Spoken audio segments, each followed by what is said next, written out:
video is going to be a video all about my relaxed hair setbacks.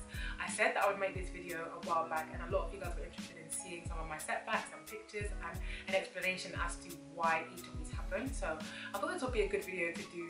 It's a good way to help you guys because it can warn you and prevent you from making some of the same mistakes that I did, and it's also quite funny as well, I can't lie. Hilarious now because my hair is obviously nice and healthy now, and I kind of have a good thing going with my hair at the moment, so that's why I can look back on these and laugh, but these were very, very serious at the time. So yeah, just thought I would share it with you guys. It's also a good way for me to document what I did wrong, so that if I'm ever experiencing anything weird with my hair, I can always look back at this video and remember some of the things that I did before. So if you guys are interested in finding out a little bit more and seeing some pictures and laughing, then please keep on watching. Okay, so the first setback that I ever had is basically what started my hair journey in the first place. So growing up, as I've mentioned previously, my hair was thick and healthy. My mum always put my hair in braids. It was always in a protective style, and I never had any issues with my hair. But when I got to the age of about 13, 14, I started doing my hair myself. I begged my mum to look after my hair on my own, and in that time I basically destroyed my hair. So I used to wear clip-in extensions, and that is basically the main culprit of the damage that I experienced, because I was sleeping them in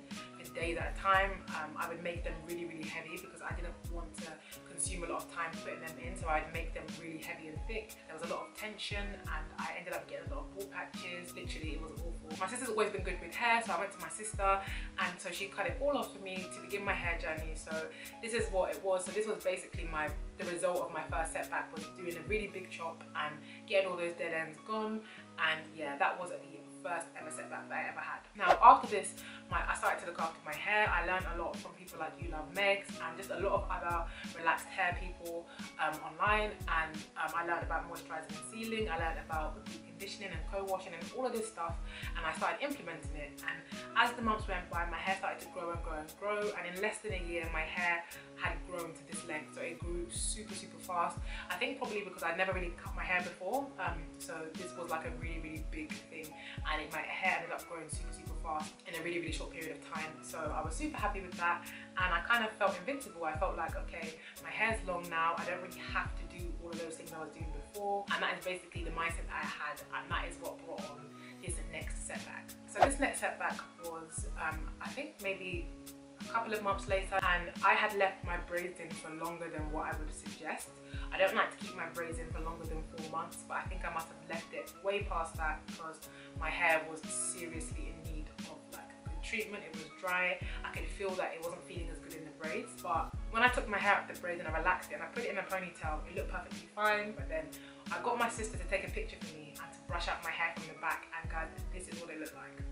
This is literally what my hair looked like. It just was fried. Like, I don't know what happened, but my theory for this setback is that when I was taking out those braids, like I said, they've been in my head for a really long time, and I was in a rush because I believe maybe I was going somewhere that day, so I took the braids out with no patience. Now, one of my biggest tips for you guys is never ever do your hair when you're in a rush, because it can be a disaster. So whether you're conditioning your hair or you're braiding your hair, whatever the case may be, always do it when you've got more than enough time, because that way you're not going to try and cut corners, you're not going to try and do anything in a way that would cause damage. So when I was taking out these braids, I was doing it with a lot of force. Obviously braids that have been in longer than 4 months are going to be quite tough, and I was just ripping through it. So that's basically what caused this one, and this was terrible because I had to cut off quite a bit of my hair because it was just like damaged.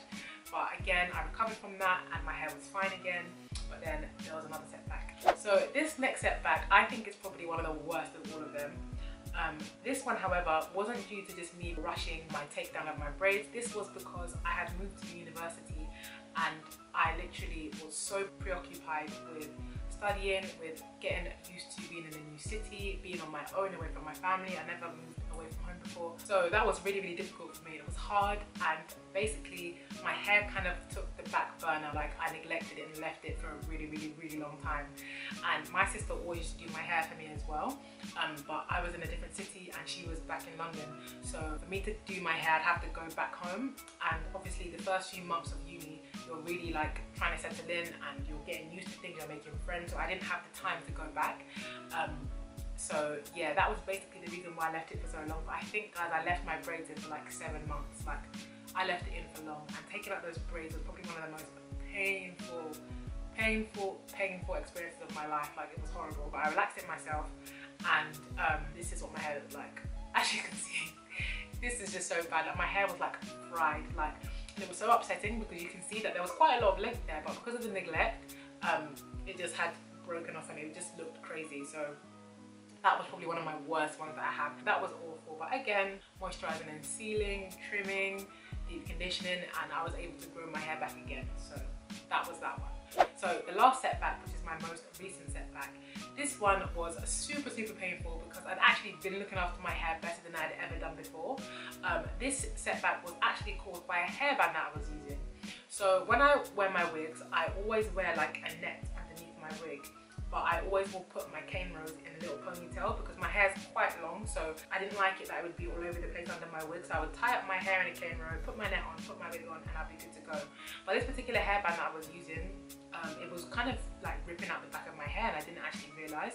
It wasn't until I looked at my hairbands and I kind of noticed the pattern of these particular hairbands. There was always like some hair attached to it, and this went on for like a long time. I was using it for a long time and I didn't really think anything of it, but all those little hairs do add up in the end eventually. And so when I took out my hair, it was so long and I was so happy with it. This is the happiest I've ever done in my hair before, and this is what it looked like. There was a massive gap, there was a massive thin area in the back of my hair, and I was so disappointed. It was so annoying because it was the length I wanted it to be, and I had to trim it. So in order to get rid of this thin patch, I decided that I wasn't going to cut it all off, that I was going to just trim it and just keep trimming it each time and just wait for the thin spot to go. But looking back now, I think I probably should just cut it all off, but you know how we are, like we're kind of scared of doing like big chops and that kind of stuff, so I kind of wanted to just do it slowly.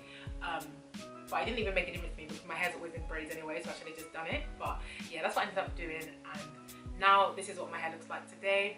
I managed to get rid of the thin spot, so I'm super happy with it. It looks healthy, it's full, it's got some body and life, and there's no more thin area. So the tip for you guys is when you're using hairbands, always use like the soft ones, like you know the ones for kids. Those are the ones that I find the best to protect your hair. Now as it is, I actually don't even use any hairband at all. I literally just stuff my hair in the net and put my wig on.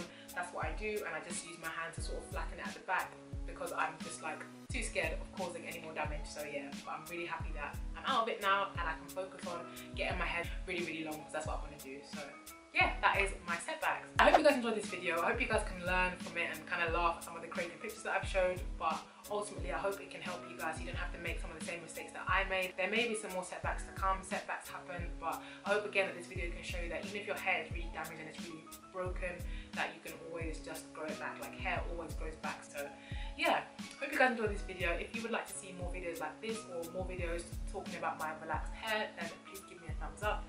And if you've got any comments or questions, please leave them down below as well. So thank you so much for watching guys, and I'll see you all in my next video. Bye!